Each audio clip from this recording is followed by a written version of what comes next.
अफजल खानाचं पोट आणि शाहिस्ते खानाचं बोट या व्यतिरिक्त छत्रपती शिवाजी महाराजांचा इतिहासच मुलांना आजकालच्या माहिती नाही आहे. ती बरोबर, सगळ्या प्रश्नांची उत्तरं बरोबर दिलेली आहे त्यांनी. तर आता शिवजयंतीच्या निमित्ताने मी तुम्हाला एक छत्रपती शिवाजी महाराजांबद्दल 5 प्रश्न विचारणार. 5ही प्रश्नांची उत्तर तुम्ही जर बरोबर दिली तर आमच्याकडे एक छोटंसे गिफ्ट मिळेल तुम्हाला.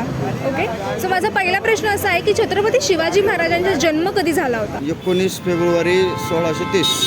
शिवाजी महाराजांचा मृत्यू कधी झाला होता? 3 एप्रिल 1816.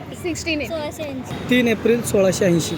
शिवाजी महाराजांच्या आई वडिलांचं नाव काय होतं? जिजाबाई आणि शहाजीराजे. जिजाबाई और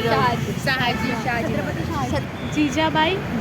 येस येस, जिजाबाई शहाजी. शहाजीराजे आणि आईंचं जिजामाता. शिवाजी महाराजांचा राज्याभिषेक कोणत्या गडावर झाला होता? रायगड. रायगडावर. शिवाजी महाराजांची राजमुद्रा आहे, त्याच्यावरचा लेख काय आहे? काय लिहिले त्याच्यावरती? आय डोंट पूर्ण लेख तर नाही सांगता येणार.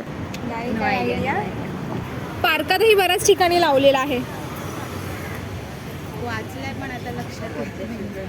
प्रतिश्चंद्र वर्धिष्णू विश्ववंदिता शहा शिनो शिवशिष्या मुद्रा भद्रा विराजते. तर तुम्हाला सुद्धा या प्रश्नांची उत्तरं माहीत असेल तर आमच्या कमेंट सेक्शनमध्ये आम्हाला नक्की कळवा. आणि शिवाजी महाराजांबद्दल अशीच माहिती हवी असेल तर आमच्या चॅनलला नक्की फॉलो करा. जय शिवराय.